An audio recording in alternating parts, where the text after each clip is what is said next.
بسم الله والحمد لله والصلاة والسلام على رسول الله صلى الله عليه وعلى آله وصحبه ومن والاه أما بعد ارشاد باری تعالی ہے اعوذ بالله من الشيطان الرجيم فإن مع العسر يسرا إن مع العسر يسرا.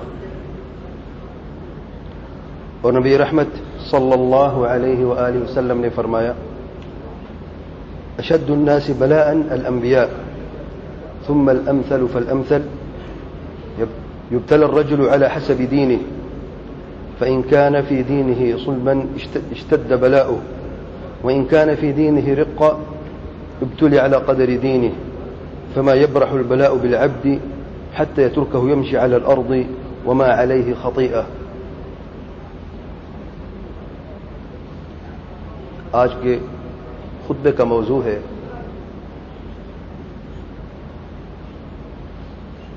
امتحان، مصیبت اور شدت اور اس سے نجات کیسے. اللہ تعالیٰ نے انسان کو پیدا کیا ہے بہترین ساخت پر، احسن التقویم پر،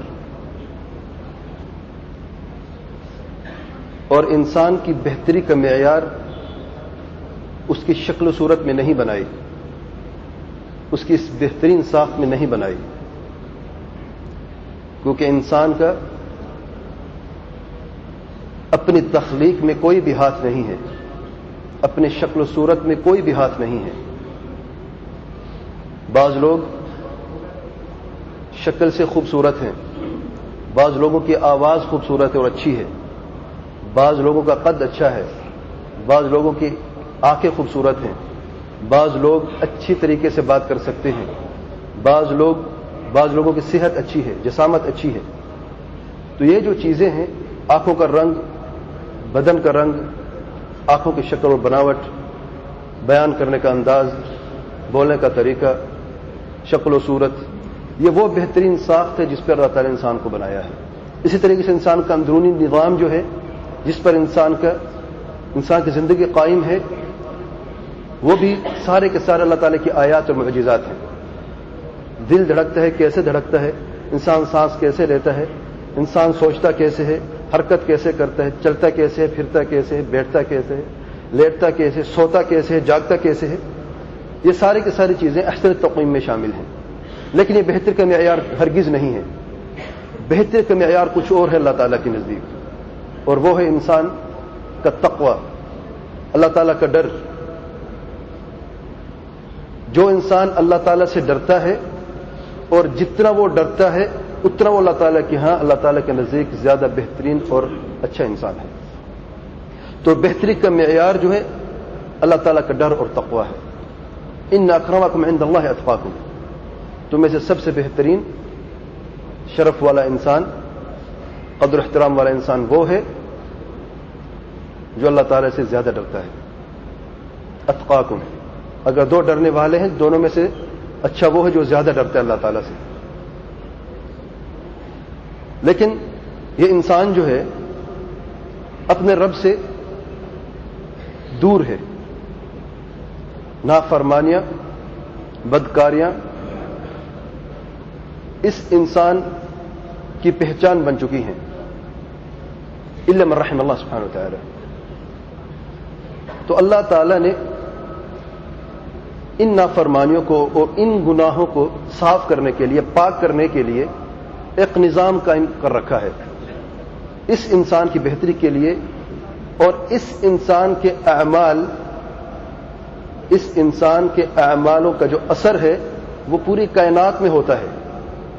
تو اس لیے اللہ تعالیٰ نے اس انسان کے گناہوں کی تکفیر کے لیے، ان گناہوں کو پاک کرنے کے لیے ایک نظام قائم کر رکھا ہے، اور وہ نظام ہے امتحان کا اور مصیبت کا. اللہ تعالیٰ بعض لوگوں کو امتحان میں ڈال دیتا ہے، بلکہ ہر انسان اپنی زندگی میں کسی نہ کسی امتحان سے گزر کر ہی مرتا ہے، ہر انسان. کیونکہ اللہ تعالیٰ فرماتا ہے لقد خلقنا الانسان فی کبد، بے شک ہم نے انسان کو تکلیف اور مشقت میں ہی پیدا کیا. جسے کوئی تکلیف نہیں پہنچی پوری زندگی میں تو انسان ہی نہیں ہے. کسی نہ کسی مرحلے میں کوئی نہ کوئی تکلیف کہیں نہ کہیں کسی نہ کسی صورت میں کہیں نہ کہیں اسے ضرور پہنچتی ہے. یہ الگ بات ہے کہ کسی کو کم درجے کے کسی کو زیادہ درجے کے. تو یہ جو مصیبتیں ہیں، تنگی ہے، شدت ہے، یہ اللہ تعالیٰ کی طرف سے امتحان ہے. اس لیے کہ یہ انسان اپنی زبان سے، اپنے عمل سے، اپنے دل سے اللہ تعالیٰ کی نزدیک اگر نہیں حاصل کرنا چاہتا تو اللہ تعالیٰ نے ایک دوسرا راستہ رکھا ہے امتحانوں کا، شدت کا، تکلیف کا، کہ انسان مصیبت میں آ کر اللہ تعالیٰ کو یاد کرتا ہے، پھر اللہ تعالیٰ اسے اور اپنے قریب کر دیتا ہے. اور سب سے زیادہ شدت اور مصیبت اور امتحان اللہ تعالیٰ کے سب سے زیادہ قریب بندوں پر سب سے زیادہ ہوتا ہے. سب سے زیادہ شدت ان لوگوں پر ہوتی ہے جو اللہ تعالیٰ کے بہت زیادہ قریب ہوتے ہیں. اللہ تعالیٰ کے سب سے زیادہ قریب کون ہیں؟ انبیاء علیہم الصلاۃ والسلام. انبیاء علیہم الصلاۃ والسلام کی زندگی میں دیکھیں آپ، سارے کے سارے انبیاء امتحان اور مشقت میں زندگی گزار کے گئے ہیں. زندگی کی آسائشیں، زندگی کی خوشیاں، یہ انسان کے لیے، یہ انسان کا مقصد نہیں ہے اس دنیا میں. زندگی کی رنگینیاں اور خوبصورتیاں یہ مقصد نہیں ہے انسان کا. اللہ تعالی نے انسان کو اس لیے پیدا نہیں کیا، مقصد کچھ اور ہے. لیکن ہم نے اس زندگی سے، اس دنیا سے گزر کر ہی اس مقصد تک پہنچنا ہے، اور کوئی راستہ نہیں ہے. پیدا ہوں گے اس دنیا میں، بڑے ہوں گے، مکلف ہوں گے، اللہ تعالیٰ کی فرمان برداری کریں گے، صراط مستقیم پر چلیں گے، پھر جنت ہے. تو اللہ تعالیٰ نے اس دنیا کو اس جنت، اس مقصد سے جوڑ دیا، آخرت سے جوڑ دیا ہے. لیکن اس دنیا کی حقیقت یہ ہے کہ اس میں مشقتیں اور مصیبتیں ہیں. تو انبیاء علیہم الصلوۃ والسلام اس دنیا میں آئے اللہ تعالیٰ کی مخلوق میں سے سب سے افضل اور سب سے بہترین مخلوق علی الاطلاق، اور اللہ تعالیٰ کے پیغامات لے کے آئے. لوگوں کو برائیوں سے منع کرنے کے لیے آئے، اچھائی کا راستہ دکھانے کے لیے آئے، اپنے رب کے قریب کرنے کے لیے آئے. لوگوں نے کیا جواب دیا؟ کیا خوشی سے اپنے سینے سے لگایا، یا سب سے زیادہ مخالفت کرنے والے ان کے اپنے ہی رشتہ دار، اپنے ہی قریبی تھے؟ سب سے پہلا مخالف اپنے گھر سے نکلا. اور یہ شدت اور امتحان بڑھتی گئی آخری وقت تک. ان کو دنیا میں کیا ملا؟ ایک عظیم نعمت ملی جو دنیا کے کسی بڑے سے بڑے بادشاہ کے پاس بھی نہیں ہے، اور وہ ہے دل کا اطمینان اور سکون، دل کے اندر خوشی، دل کے اندر جنت. بہت سارے عظیم لوگ، بہت سارے بڑے لوگ اس نعمت سے محروم ہیں. دنیا کی طرح طرح کی آسائش ان کے پاس موجود ہے. 10 بنگلے ہیں، 20 گاڑیاں ہیں، مال وہ گن نہیں سکتے، لیکن دل کے اندر سکون نہیں ہے، اطمینان نہیں ہے. اور انبیاء علیہم الصلوۃ والسلام اس دنیا سے گئے، پیچھے کیا ورثہ چھوڑ کے گئے؟ انبیاء کے وارث کون ہیں؟ انبیاء کے وارث کون ہیں؟ علماء. انبیاء کیا ورثہ چھوڑ کے گئے ہیں؟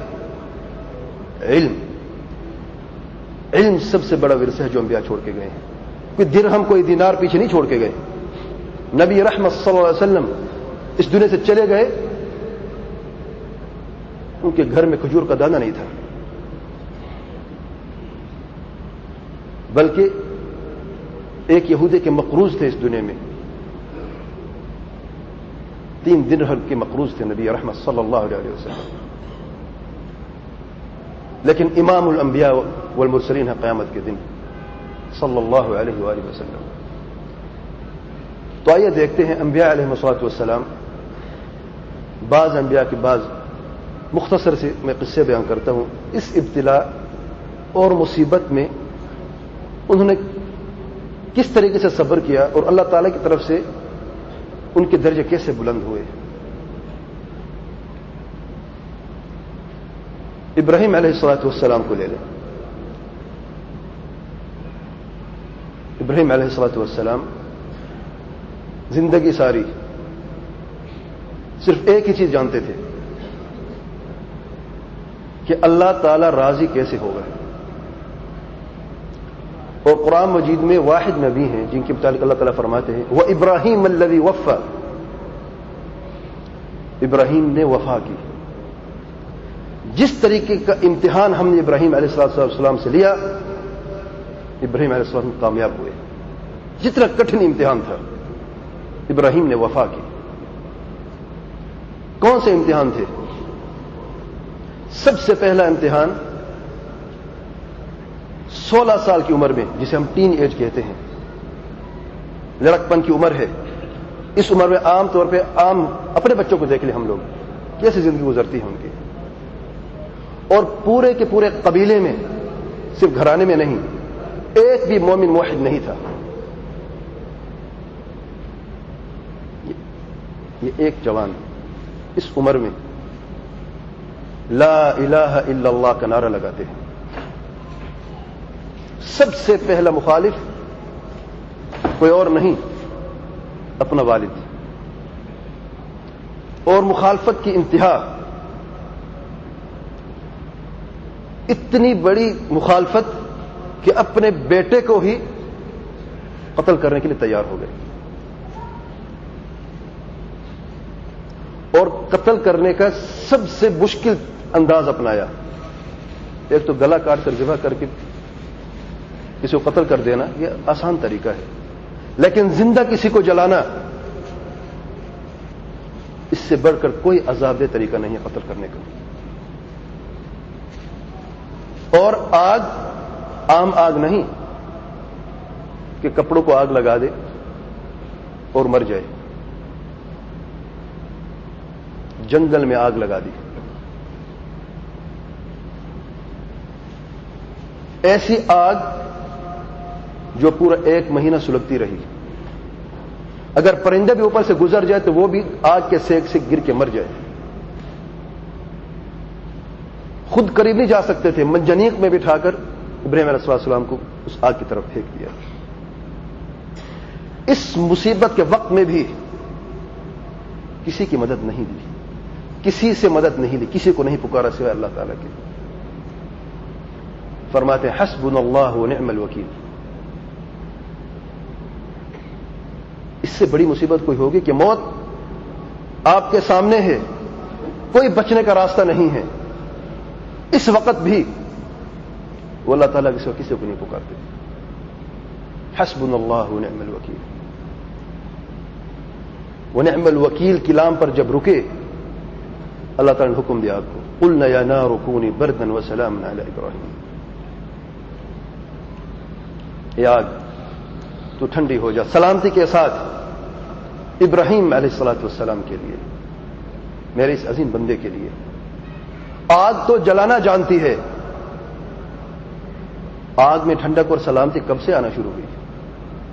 یاد رکھیں، آگ جلاتی ہے اللہ تعالیٰ کے حکم سے، اپنی مرضی سے نہیں. جب اللہ تعالیٰ کا حکم ہے تو آگ جلاتی ہے، اور جب اللہ تعالیٰ کا حکم نہیں ہے تو آگ نہیں جلا سکتی. ابراہیم علیہ الصلوۃ والسلام کے ہاتھ بندھے ہوئے تھے رسیوں کے ساتھ، رسیاں جل جاتی ہیں اور ابراہیم علیہ الصلوۃ والسلام اللہ تعالیٰ کو پکارتے ہوئے اس آگ سے باہر نکل آتے ہیں. ایک اور اس سے بڑا امتحان، ابراہیم علیہ الصلوۃ والسلام کی اولاد نہیں تھی. لمبی عمر کے بعد اللہ تعالیٰ نے ایک بیٹا دیا، اسماعیل علیہ الصلوۃ والسلام.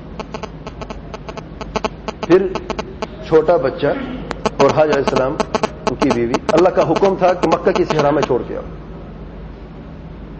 انسان اپنی تکلیف برداشت کرتا ہے، اپنے پیاروں کی تکلیف برداشت نہیں کر سکتا. اپنی زندگی میں دیکھ لیں، گھر کا جو سربراہ ہوتا ہے وہ خود تو ہر تکلیف برداشت کرنے کے لیے تیار ہے، لیکن اپنے بیوی بچوں کو ہمیشہ محفوظ رکھنے اور امن و سلامتی میں رکھنے کے لیے ہمیشہ کوشاں ہوتا ہے۔ تو جس چھوٹا بچہ، دودھ پیتا ہوا بچہ اور اپنی پیاری بیوی، اللہ کا حکم ہے کہ مکہ کی صحرا میں چھوڑ کے آؤ۔ ابراہیم علیہ الصلوۃ والسلام فوراً شام سے نکلتے ہیں اور مکہ کی طرف روانہ ہوتے ہیں۔ دونوں کو جہاں اللہ کا حکم ہے یہاں پر میرا گھر تعمیر ہونے والا ہے، کعبہ کی تعمیر یہاں پہ ہوگی، ابھی کعبہ نہیں ہے، کچھ بھی نہیں ہے وہاں پہ، مکہ کی صحرا میں ارد گرد پہاڑ ہیں، آپ نے دیکھا ہے ابھی تو پہاڑوں کو تراشا جا رہا ہے، پہلے صورت یہ تھی پہاڑوں کی، ارد گرد سب پہاڑ تھے اور درمیان میں یہ وادی تھی، تپتی ہوئی ریت۔ اللہ کا حکم یہاں پر رک جاؤ، رک گئے، ان کو چھوڑ دو، وہاں پر چھوڑ دیے۔ ایک پانی کا چھوٹا سا برتن اور ایک چھوٹا سا کٹوری جس میں کھجور تھی، یہی دنیا ہے ان کے پاس، بس سر کے اوپر کوئی چھت نہیں، زندگی کی کوئی اور آسائش نہیں، بدن پہ کپڑے ہیں، کھانے کے لیے ایک چھوٹا سا کٹورا کھجور کا ہے اور ایک چھوٹا سا برتن پانی کا ہے، بس ایک درخت بھی نہیں جس کے سائے کے نیچے ان کو بٹھا کے ہے، اللہ کا حکم ہے، بٹھا دیا، چھوڑ دیا۔ اور وہاں پر بٹھانے کے بعد، ان کو چھوڑنے کے بعد چلے گئے تو اس عظیم بیوی کو دیکھیں، ہاجر علیہ الصلوۃ والسلام کو، اور میری بہنیں ذرا غور کریں کہ کتنی عظیم عورت ہے یہ۔ خاوند کے پیچھے جاتی ہیں، چھوٹا بچہ ہاتھ میں ہے، اے ابراہیم ہمیں کہاں چھوڑ کے جا رہے ہو، کس کے حوالے کر کے جا رہے ہو؟ ابراہیم علیہ السلام خاموش ہیں۔ یہ اس سے بڑا امتحان ہے کہ بات بھی نہیں کرنی، وہ پیچھے بھاگ رہی ہیں، اللہ تعالیٰ کے نبی ہمیں کس کے حوالے کر کے جا رہے ہو، ہمیں یہاں پہ رہنا ہے، کچھ بتائیں تو صحیح۔ جب انہیں علم ہوا کہ جب بات نہیں کر رہے، اللہ تعالیٰ کے نبی ہیں اور انبیاء کسی پہ ظلم نہیں کرتے، انہیں یقین ہوا کہ اللہ تعالیٰ کی طرف سے کوئی امتحان اور حکم ہے، تو صرف ایک سوال کیا، اے ابراہیم کیا اللہ تعالیٰ کا حکم ہے یہ کہ ہمیں تپتے ہوئی ریت پر چھوڑ کے جانا ہے؟ ابراہیم علیہ السلام نے اشارہ کیا ہے، یہ اللہ کا حکم ہے، زبان سے نہیں کہنے کی اجازت نہیں تھی۔ فرماتی ہیں اگر اللہ تعالیٰ کا حکم ہے تو اللہ تعالیٰ کی قسم اللہ تعالیٰ ہمیں ضائع نہیں کرے گا۔ اس تپتی ہوئی ریت پر جس میں سانپ اور بچھو اور درندے پرند رہتے ہیں، چھت بھی نہیں ہے، سایہ بھی نہیں ہے، لیکن ایمان دیکھیں اس عظیم عورت کا، جب اللہ تعالیٰ کا حکم ہے تو اللہ تعالیٰ ہمیں کبھی ضائع نہیں کرے گا، حفاظت بھی وہی کرے گا جس کا حکم ہے، ہم نے تو صرف اللہ تعالیٰ کے حکم کی تعمیل کرنی ہے بس۔ جب ابراہیم علیہ الصلوۃ والسلام تھوڑا دور گئے، آنکھوں سے اوجھل ہو گئے، دونوں ہاتھ اٹھا کر دعا کرتے ہیں، انی اسکنت من ذریتی بواد غیر ذی زرع عند بیتک المحرم ربنا فلیقیموا الصلاة فاجعل افئدة من الناس تهوی الیہم۔ اللہ اکبر۔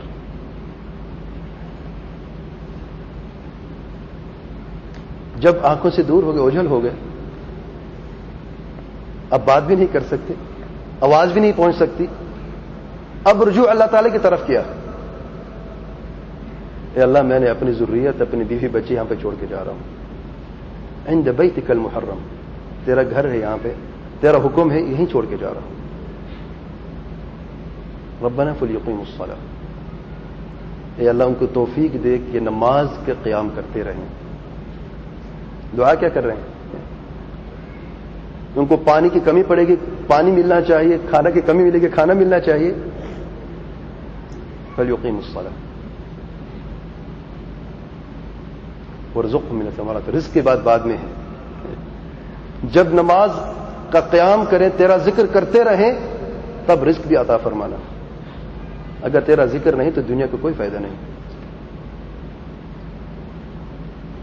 وَاجْعَلْ أَفْئِدَةً مِّنَ النَّاسِ تَهْوِي إِلَيْهِمْ، اور لوگوں کے دل ان کی طرف صرف مائل نہ کر دے، پھیر نہ دے. تہوی الیہم یعنی بڑی تیزی کے ساتھ لوگوں کے دل ان کی طرف کھینچتے چلے آئیں. ہوا کا مطلب ہے عربی زبان میں اوپر سے نیچے اگر کوئی چیز پھینکتے ہیں اس کو ہوا کہتے ہیں. کتنی سپیڈ سے چیز گرتی ہے. آج لوگ مکہ کیسے جاتے ہیں؟ ہم اپنے پاؤں پہ چل کے تو جاتے ہیں لیکن دل ہمیں کھینچ کے لے جاتا ہے. یہ واحد جگہ ہے دنیا کی کہ جہاں پر دل کھینچ کے چلے جاتے ہیں. بعض اوقات آپ بیٹھے ہوتے ہیں، آپ کو عمرہ کرنے کی کوئی موڈ نہیں ہے، سوچ نہیں ہے، اچانک آپ کا دل کرتے جانا ہے اور آپ بے بس ہو جاتے ہیں. کتنے کام کرنے ہیں سب بھول جاتے ہیں اور عمرہ کر کے جاتے ہیں. اللہ تعالیٰ نے اپنے پیارے نبی ابراہیم علیہ السلام کی دعا قبول فرمائی. آج دیکھیں دنیا پوری میں شاید آپ کو 24 گھنٹے کوئی پھل نہ ملے. کوئی سردی کے پھل ہوتے ہیں، کوئی گرمی کے پھل ہوتے ہیں. مکہ وہ جگہ ہے جہاں پر نہ گوشت کبھی ختم ہوتا ہے اور نہ کبھی پھل ختم ہوتا ہے. یہ دعا ابراہیم علیہ السلام کی. گوشت یہاں پر بھی ختم ہو سکتا ہے لیکن مکہ میں کبھی گوشت ختم نہیں ہوتا. آپ جانتے ہیں کہ جو بھی کفارہ کے بکرے ذبح ہوتے ہیں حج اور عمرہ میں جو غلطیاں ہوتی ہیں وہ حرم کی حدود کے اندر ہی ذبح ہونے ہیں. باہر کریں گے تو فائدہ نہیں ہے، آپ کو دوبارہ ذبح کرنا پڑے گا. اور تقسیم بھی فقراء حرم کے لیے کرنے ہیں، آپ باہر نہیں کر سکتے. یہاں پر بھی فقیر ہیں، وہاں پر بھی فقیر ہیں. 80 کلومیٹر کے فاصلے میں آپ نہیں کر سکتے. حرم کی حدود کے باہر اب شمیسی جو ہے جو چیک پوائنٹ ہے، اس سے آگے تھوڑا سا جو چھوٹے سے گیٹ بنے ہوئے، آپ نے دیکھو حدود حرم لکھا ہوا ہے، یہاں تک حدود حرم ہے. آپ نے بکرا اس گیٹ کے اندر ذبح کیا، اس نشانی کے اندر ذبح کیا تو اللہ تعالیٰ قابل قبول ہے، آپ کا کفارہ ادا ہو گیا. اگر ایک بالش اس طرف اپنے ذبح کیا تو اللہ تعالیٰ قابل قبول نہیں ہے. اگر یہاں ذبح کر کے پھر گوشت وہاں پہ دے دے پھر بھی فائدہ نہیں ہے. ذبح بھی وہاں پہ کرنا ہے اور فقراء حرم کو دینا ہے آپ نے. وہ ابراہیم الذی وفا. اسی طریقے سے ایوب علیہ السلام کو لیجیے، اللہ تعالیٰ کے پیارے نبی، اپنے قوم میں سب سے عظیم اور سب سے غنی انسان تھے. جہاں سے چلتے تھے لوگ تمنا کرتے تھے کہ وہ ان سے مصاحبہ کریں، ان کے ساتھ بیٹھیں.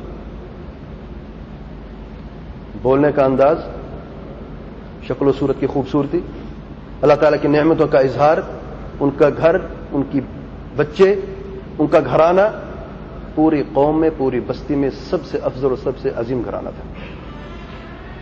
اللہ تعالیٰ نے امتحان پر امتحان لینا شروع کیا. پہلا امتحان، بچے ایک دوسرے کے بعد مرنے شروع ہو گئے، ایک بچہ بھی نہیں بچا. علماء فرماتے 14 بچے تھے، سارے کے سارے مر گئے. بیویاں سب مر گئے سوائے ایک کے. وہ گھر، وہ محل، وہ بھی چلا گیا. مال و دولت وہ بھی چلی گئی. ایک چیز رہی تھی، اپنی صحت. ایسی بیماری لاحق ہوئی کہ لوگوں نے سمجھا کہ اچھوت بیماری ہے، یہ ہمیں بھی بیماری لگ سکتی ہے، تو اس سے بالکل مقاطعہ کر لیا اور الگ کر دیا اپنے سے. صرف جسمانی تکلیف نہیں، نفسیاتی تکلیف بھی ہے.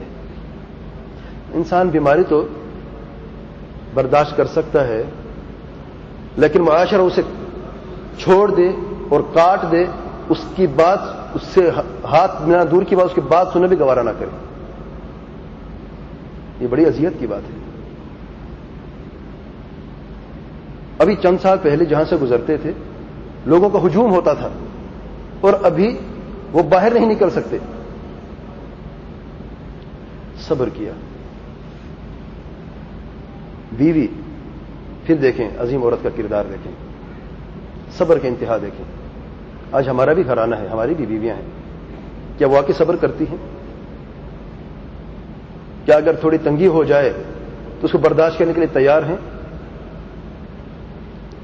تھوڑا سا مسئلہ ہو جاتا ہے جاب کا تو زبان سے کفر الفاظ نکلنا شروع ہو جاتے ہیں. صبر کہاں گیا؟ ہمت کہاں گئی؟ برداشت کہاں گئی؟ ان قصوں سے، یہ قصے صرف بتانے کے لیے نہیں ہیں، ان میں عبرتیں ہیں، ان کو سمجھنا ہے، عمل کرنا ہے. لوگوں کے گھروں میں جا کے عظیم عورت کام کرتی ہے،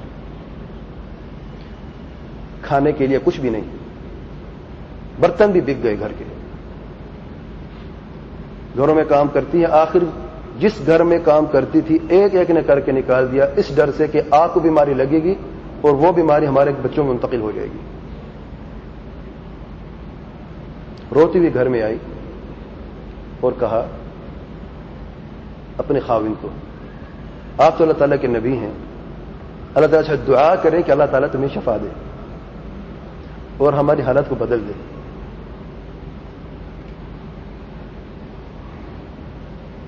ایوب علیہ الصلوۃ والسلام نے خاموشی اختیار کی، پھر دوسری مرتبہ، پھر تیسری مرتبہ. آخر میں فرمایا مجھے اللہ تعالیٰ سے شرم آتی ہے. 60 سال اللہ تعالیٰ نے جو مجھے نعمتیں عطا فرمائی ہیں اور کبھی کوئی تکلیف بھی نہیں ہوئی، اگر اللہ تعالیٰ نے چند سال مجھے امتحان لے رہا ہے تو میں کس منہ سے اللہ تعالیٰ کو کہوں کہ اللہ تعالیٰ مجھے شفا دے دیے اور مجھے اس مصیبت کو ٹال دے؟ مجھے شرم آتی ہے. آخر میں جب اپنی بیوی کی حالت دیکھی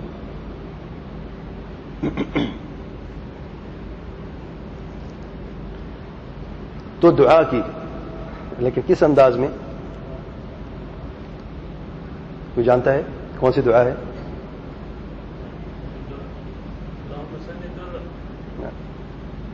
ربی انی مسنی الضر وانت ارحم الراحمین. اس میں کوئی طلب ہے، کوئی دعا ہے کہ میری مصیبت کو ٹال دے؟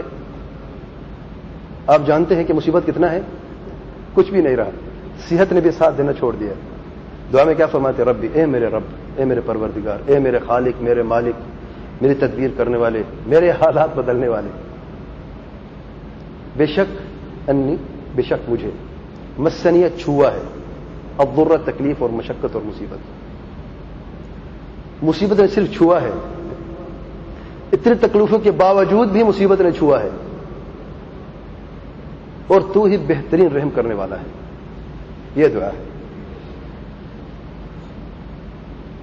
دوسرے الفاظوں میں، اگر میں اس حالت میں تیرے رحم و کرم کا حقدار ہوں، میں بھی تیرا بندہ ہوں، تیرے سوا میرا کوئی بھی نہیں ہے، مجھ پر ذرا عنایت کیجیے اپنے رحم و کرم کی. جہاں پر وہ کھڑے تھے ان کی شفا اسی جگہ ان کے پاؤں کے نیچے تھی. ان کو علم نہیں تھا. انبیاء علیہ الصلوۃ والسلام علم غیب مطلق نہیں جانتے. یہ غلط عقیدہ ہے کہ انبیاء علم غیب جانتے ہیں، علم غیب مطلق جانتے ہیں. اگر جانتے ہو تو پاؤں کے نیچے تھا. اللہ تعالیٰ فرماتے ہیں اے ایوب اپنا پاؤں زمین پہ مارو. پاؤں زمین پر مارا، زمین سے پانی نکلا،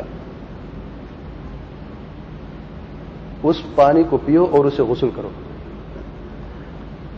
اس پانی سے غسل کیا، پانی پیا، اسی وقت تندرست ہو گئے فوراً. اور اللہ تعالی نے اولاد بھی عطا فرما دی، اللہ تعالی نے بیوی بھی عطا فرمائی، گھر، مال و دولت سب کچھ عطا فرمایا. لیکن ایوب علیہ الصلوۃ والسلام، دنیا تھی یا نہیں تھی کوئی پرواہ نہیں تھی. ایک چیز کی پرواہ تھی کہ میرا رب مجھ پر کیسے راضی ہو جائے. اس دنیا سے اس وقت تک نہیں گئے جب تک کہ ان کا رب ان پر راضی نہیں تھا. اسی طریقے سے نبی رحمت صلی اللہ علیہ وسلم کو دیکھیں. میں صرف ایک بات بیان کروں گا. سیرت میں بہت سارے قصے ہیں. پیارے پیغمبر صلی اللہ علیہ وسلم نے بہت تکلیفیں برداشت کی ہیں. نبی رحمت صلی اللہ علیہ وسلم سے سوال کیا گیا من احب الناس الیک، سب سے زیادہ محبوب اور پسندیدہ شخصیت کون ہے آپ کے لیے؟ نبی کریم صلی اللہ علیہ وسلم فرماتے ہیں عائشہ رضی اللہ عنہ. تو سائل نے کہا, سیدنا عمرو بن العاص رضی اللہ عنہ صحابی معروف صحابی تھے, میں مردوں کے متعلق سوال کر رہا ہوں, عورتیں متعلق نہیں. نبی رحمت صلی اللہ علیہ وسلم فرماتے ہیں ابوہا, ان کا والد ام المؤمنین صدیق رضی اللہ عنہ کا والد کون ہے؟ ابو بکر الصدیق رضی اللہ عنہ. تو عورتوں میں سب سے زیادہ پسندیدہ عائشہ صدیقہ ہیں, اور مردوں میں سے سب سے زیادہ عزیز اور پسندیدہ اور محبوب سیدنا ابو بکر صدیق رضی اللہ عنہ. اللہ تعالیٰ کا امتحان تھا کہ زنا کی تہمت لگا دی گئی ام المؤمنین عائشہ صدیقہ رضی اللہ عنہ پر. یہ سورۃ نور کی آیات میں موجود ہے یہ قصہ. نبی کریم صلی اللہ علیہ وسلم پر بہت ہی زیادہ مشقت اور مصیبت محسوس ہوئی.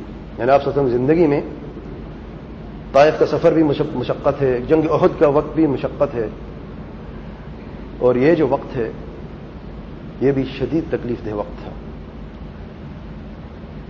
کہ کسی انسان کی عزت کے متعلق امتحان لیا جائے. اور عائشہ صدیقہ رضی اللہ عنہا عظیم اور پاک عورت ام المؤمنین پورا 1 مہینہ خاموشی اختیار کی اور پورا 1 مہینہ تہمت لگائی گئی. منافقین نے یہ تہمت لگائی اور اس کو پھیلایا. بعض مومنین بھی شامل ہو گئے لا علمی کی وجہ سے, بعض بہت کم. نبی رحمت صلی اللہ علیہ وآلہ وسلم پر جب تک اللہ تعالی کی طرف سے وحی نازل نہیں ہوئی کوئی فیصلہ نہیں کیا. علم غیب نہیں جانتے, علم غیب مطلق نہیں جانتے. وہ غیب جانتے ہیں, وہ علم جانتے جو اللہ تعالی نے عطا فرمایا ہے, اور وہ ہے وحی جو قرآن اور صحیح حدیث کی صورت میں موجود ہے. اللہ تعالی نے برات نازل فرمائی 7ویں آسمان سے کہ عائشہ صدیقہ رضی اللہ عنہا بری ہیں, زنا کی تہمت سے بری ہیں, اور یہ قرآن تا قیامت لوگ پڑھتے رہیں گے, اور ان کی برات قرآن مجید میں موجود ہے, تلاوت کرتے رہیں گے.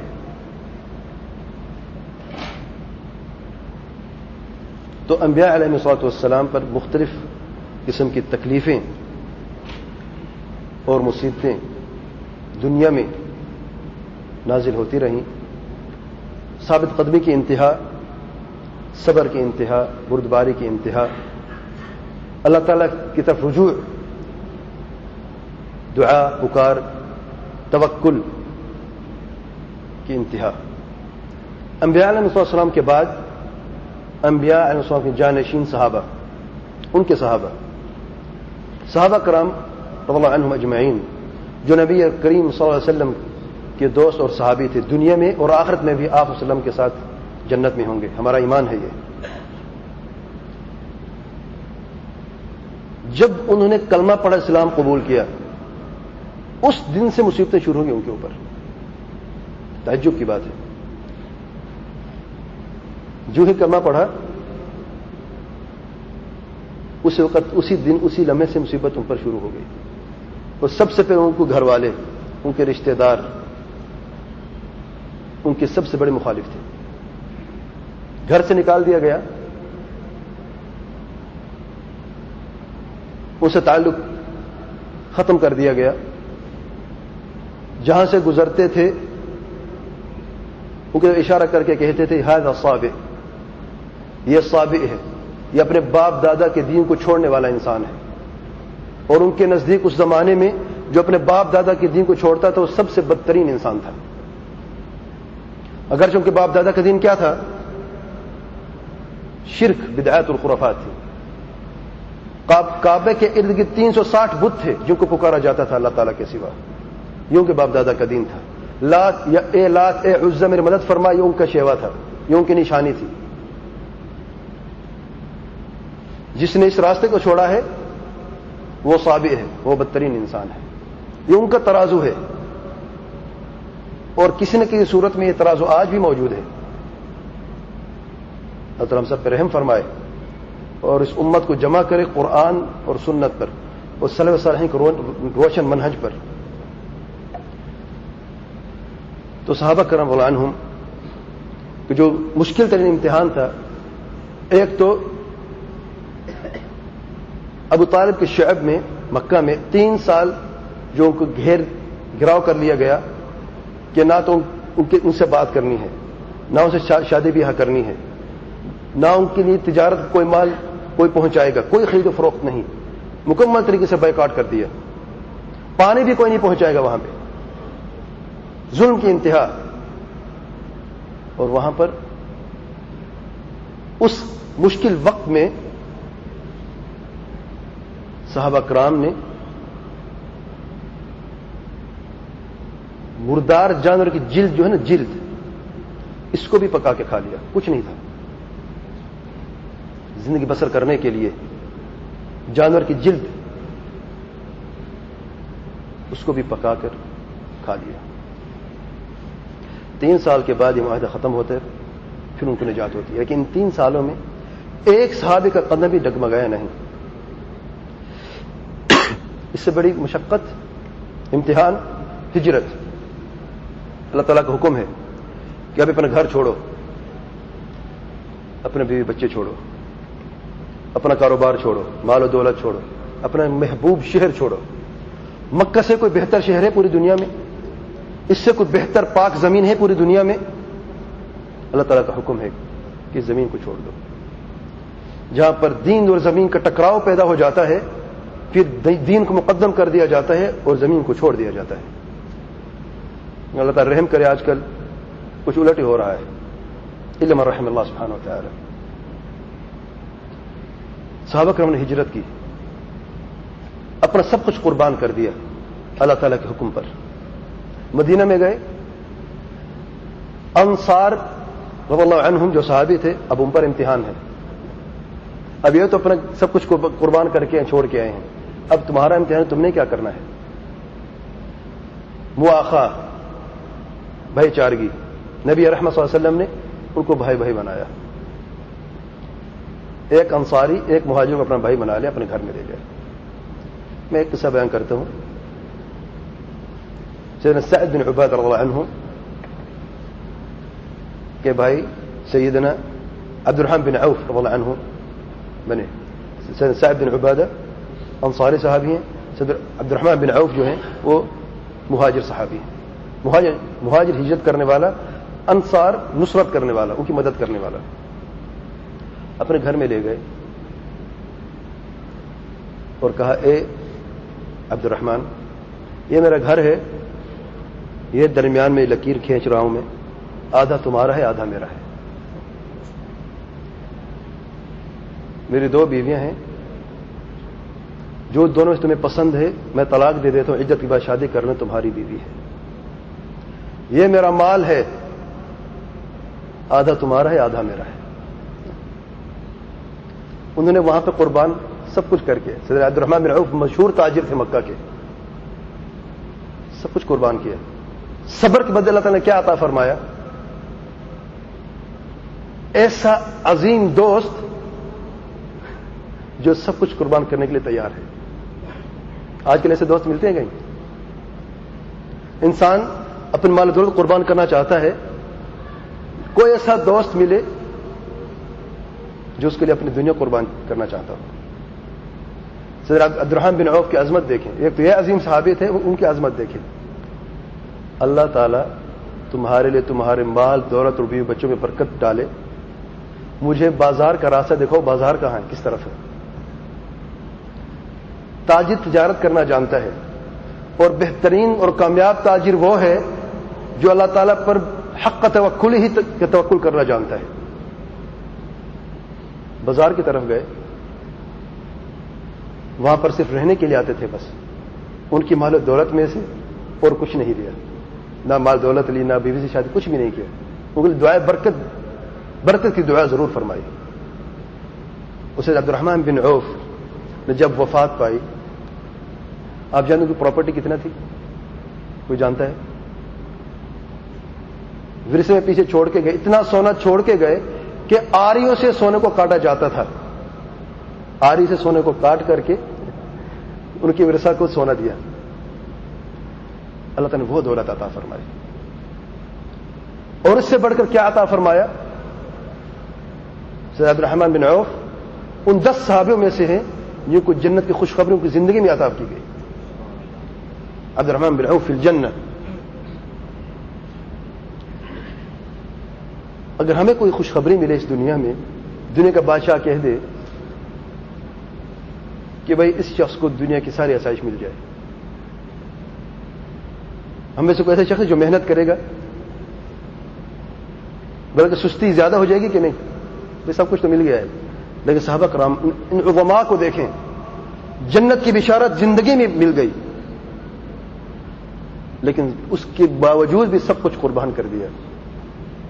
جہاں پر گردن کٹوانے کا موقع آیا پیچھے نہیں ہٹے. ارے خوشخبری تو پہلے بھی چکی جنت کی، لیکن اللہ تعالیٰ کے وعدے کو آخری لمحے تک بھی پورا کیا. سیدنا سعد بن عبادہ آخری وقت میں جنگ احد میں شہید ہوئے. نبی کریم صلی اللہ علیہ وسلم نے صحابہ کو حکم دیا جا کے دیکھو صحابہ کو، اور یہ فرمایا جا کہ ذرا سعد کو دیکھو کہاں ہے، نظر نہیں آ رہا. ایک صحابی جاتے ہیں، دیکھتے ہیں کہ خون سے لت پت، سانس پھولی ہوئی، آخری وقت ہے. تو صحابی آ کے کہتا ہے کہ نبی کریم صلی اللہ علیہ وسلم سلام کہہ رہے ہیں اور یہ پوچھ رہے ہیں کہ آپ کا کیا حال ہے اس مشکل وقت میں. سعد بن عبادہ جو زندگی میں اپنی آدھی دنیا قربان کر دی تھی، فرماتے ہیں نبی کریم صلی اللہ علیہ وسلم کو میرا سلام دے دینا اور یہ کہنا کہ میں بہت ہی اچھی حالت میں ہوں. جسم میں کوئی حصہ جہاں پر کوئی تیر کا نشان یا تلوار کا داغ نہ لگا ہو، خون ٹپک رہا ہے جسم سے، سانس اکھڑی ہوئی ہے، اور فرما رہے ہیں کہ میں اچھی حالت میں ہوں.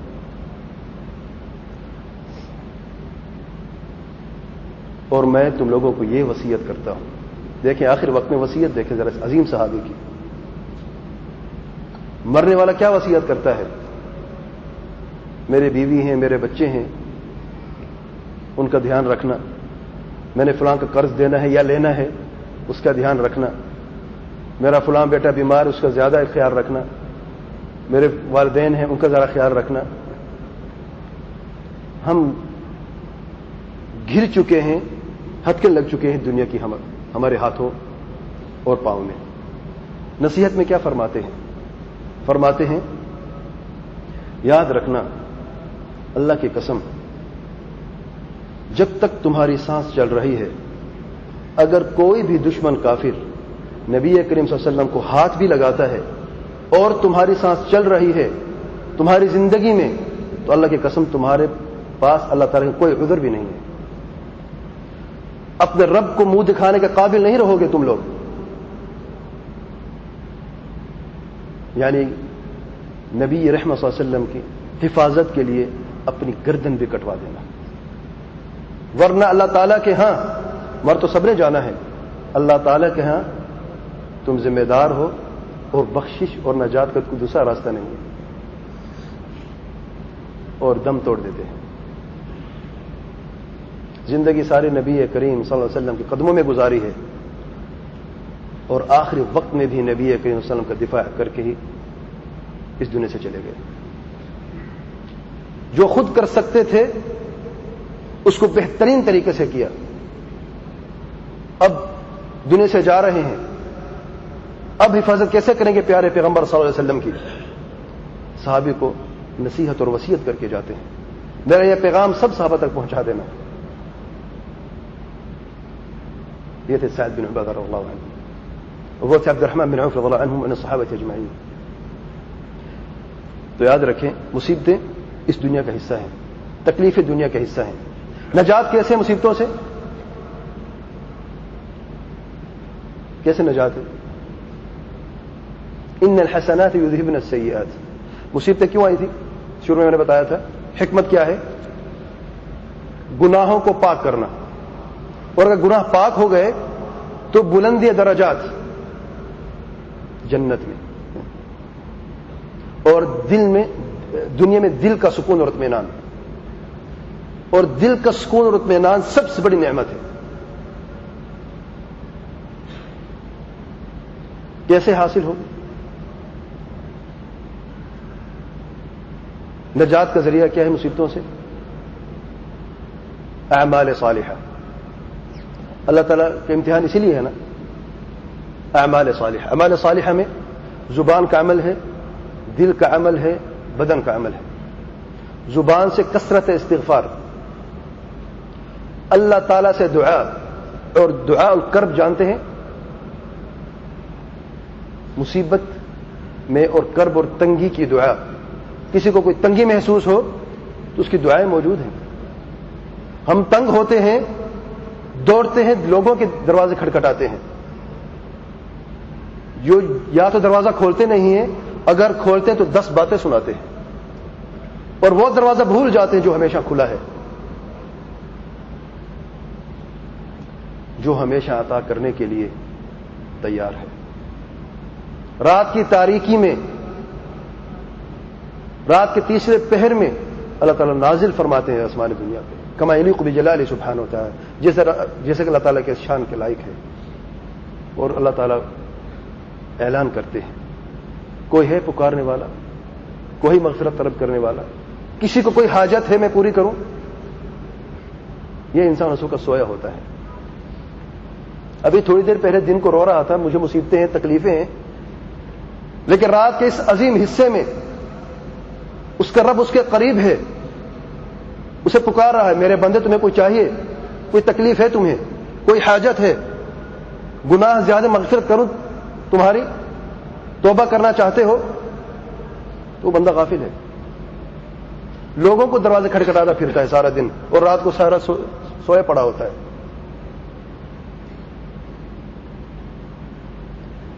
اور ان دعاؤں میں سے جو ایک عظیم دعا ہے، لا الہ الا انت سبحانک انی کنت من الظالمین، یہ دعا کس نے مانگی؟ یونس علیہ الصلوۃ والسلام۔ کہاں مانگی؟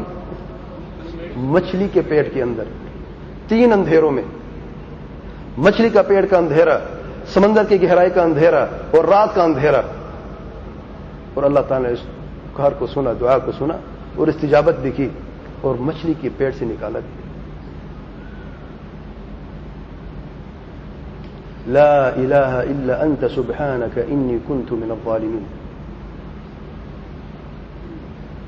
یہ دعا ہے، مختصر سی دعا ہے، اس کو یاد کر لیں۔ یاد ہو گئی ہے کسی مرتبہ؟ لا الہ الا انت سبحانک انی کنت من الظالمین، اس دعا کو پڑھیں۔ آج کل شدت اور تنگی کی زندگی کون نہیں گزار رہا؟ تکلیف کسی نہیں ہے، کسی نہ کسی صورت میں، کسی نہ کسی طریقے سے کوئی نہ کوئی تکلیف کسی نہ کسی انسان کو گھیر کے رکھا ہوا ہے۔ تو یہ دعا پڑھنے میں کتنا وقت لگا ہے؟ 20 سیکنڈ لگے ہیں۔ لا الہ الا انت سبحانک انی کنت من الظالمین، اور اللہ تعالیٰ کا وعدہ ہے، کوئی پکار کے تو دیکھیں، وَإِذَا سَأَلَكَ عِبَادِي عَنِّي فَإِنِّي قَرِيبٌ أُجِيبُ دَعْوَةَ الدَّاعِ إِذَا دَعَانِ۔ میرے پیارے پیغمبر صلی اللہ علیہ وسلم، اگر میرے بندے میرے متعلق سوال کریں کہ اللہ تعالیٰ کہاں ہے، کیا بلند آواز میں پکاریں دور ہے یا دھیمی آواز میں پکاریں قریب ہے؟ اللہ تعالیٰ ہے کہاں؟ اللہ تعالیٰ فرماتے ہیں، اے میرے پیارے پیغمبر صلی اللہ علیہ وسلم، قل نہیں فرمایا قل انی قریب، نہیں، باقی آپ نے پڑھے قرآن مجید میں جہاں پر سوال کا جواب ہوتا ہے تو وہاں پر قل کا لفظ بھی ہے۔ یسألونک عن الأهلة قل هي مواقیت، قل یسألونک عن المحیض قل هو أذى، تو جہاں پر یسألونک کا سوال کریں وہاں پر قل بھی ہے۔ یہ واحد آیت قرآن مجید میں قل کا لفظ نہیں ہے۔ جب میرے بندے تجھ سے سوال کریں میرے پیارے پیغمبر صلی اللہ علیہ وسلم، میں قریب ہوں، یہ نہیں فرمایا ان کو کہہ دے کہ میں قریب ہوں، میں قریب ہوں۔ کس کے قریب ہوں؟ ہر اس بندے کے قریب ہوں جو مجھے پکارتا ہے۔ شرط ہے کہ مجھے پکارے، کسی اور کو نہ پکارے۔ یہ ہاتھ اٹھے تو میرے لیے اٹھیں، یہ دامن کوئی پھیلانا چاہے تو میرے لیے پھیلائے، کسی اور کے لیے نہ پھیلائے۔ اگرچہ بیچ میں میرا نبی کیوں نہ ہو صلی اللہ علیہ وآلہ وسلم. قل کا لفظ بھی نہیں اس آیت میں، بشرط کہ اذا دعان، جب وہ مجھے پکارتا ہے تو میں اس کی استجابت کرتا ہوں. زبان کے اعمال میں سے اللہ تعالیٰ کا ذکر، سبحان اللہ، الحمدللہ، لا الہ الا اللہ، اللہ اکبر. کلمہ سب سے افضل ذکر ہے، افضل ذکر لا الہ الا اللہ، اس کا ورد کریں. دل کے اعمال میں سے، زبان کے اقوال میں سے قرآن کی تلاوت ہے، کثرت سے تلاوت کریں قرآن مجید کی، شفا ہے، مومنوں کے دل کا سکون ہے.